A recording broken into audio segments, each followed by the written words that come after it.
مسلمان ہیں، وہ ڈیزائن انجینئر ہیں ایک کمپنی میں، تو غیر مسلمین کی طرف سے ایک ایسا ان کو پروجیکٹ ملا ہے کہ جس میں ان کو ایک ایسی ڈیوائس بنانی ہے کہ جس میں خود بخود شراب مکس ہو جاتی ہے اور پھر وہ گلاس میں بھی آ جاتی ہے، آٹومیٹک ہے، ایسی مشین بنانی ہے۔ تو کیا وہ اس کو بنا سکتے ہیں کہ نہیں؟ دیکھیں یہاں دو چیزیں، ایک فتویٰ، ایک تقوی۔ تقوی اور پرہیزگاری تو یہ ہے کہ نہ بنائیں کیونکہ شراب میں استعمال ہوگی، اور فتوے کا مطلب یہ ہے کہ آپ شریعت اس کے بارے میں کیا کہتی ہے، جائز ناجائز، بس یہ۔ تو شریعت اس کو جائز کہتی ہے، استعمال کرنے والے غلط کام میں استعمال کریں، پھر نفسی ڈیوائس بنانے میں تو کوئی مسئلہ نہیں ہے۔ کتنے ہمارے بھائی ایسے ہیں جو یو کے میں، یو ایس اے میں ٹیکسیاں چلاتے ہیں اور لوگ کہتے ہیں ہمیں پب جانا ہے، ہمیں چرچ میں چھوڑ دو، تو بتائیے ان کو چھوڑنا کیسا ہے؟ اس کی بھی ہم اجازت دیتے ہیں کہ وہ کیا کرے گا آگے، وہ اس کا ہیڈک ہے۔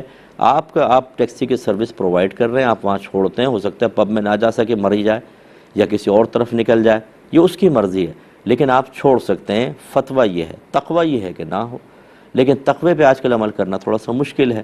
اسی طریقے سے عمارتیں بناتے ہیں، عمارتوں کے اندر بعض اوقات غیر مسلمین عبادات بھی کرتے ہیں، تو کیا عمارتیں بنانا چھوڑ دیں؟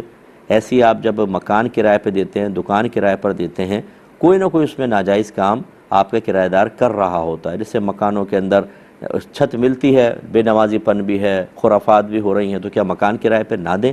اس لیے جو ہم آپ کو سمجھا رہے ہیں وہ شریعت کی روشنی میں ہے۔ اگر کوئی شخص اپنے اوپر سختی کرتے ہوئے ایسی چیزیں چھوڑنا چاہتا ہے کہ شریعت اجازت تو دیتی ہے لیکن وہ سمجھتا ہے کہ میرا دل اس کو قبول نہیں کر رہا، یا میں ہو سکتا ہے کہ اس کے بعد بے احتیاط ہو جاؤں اور گناہ میں مبتلا ہو جاؤں، تو اس کو کہتے ہیں تقویٰ، وہ رک سکتا ہے۔ حضرت عمر فاروق رضی اللہ تعالیٰ عنہ فرماتے ہیں کہ میں نے 70 حلال چیزیں فقط اس خوف سے چھوڑ دیں کہ کہیں میں حرام میں نہ جا پڑوں۔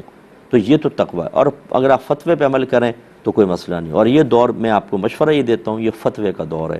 جو لوگ بعض اوقات تقوی کا نام لیتے ہیں نا، وہ بعض چیزوں میں تقوی کا نام لے رہے ہوتے ہیں اور 50 چیزوں میں خود فتوے پہ عمل کر رہے ہوتے ہیں۔ فتوے پہ چلے بغیر آج گزارا نہیں ہو سکتا۔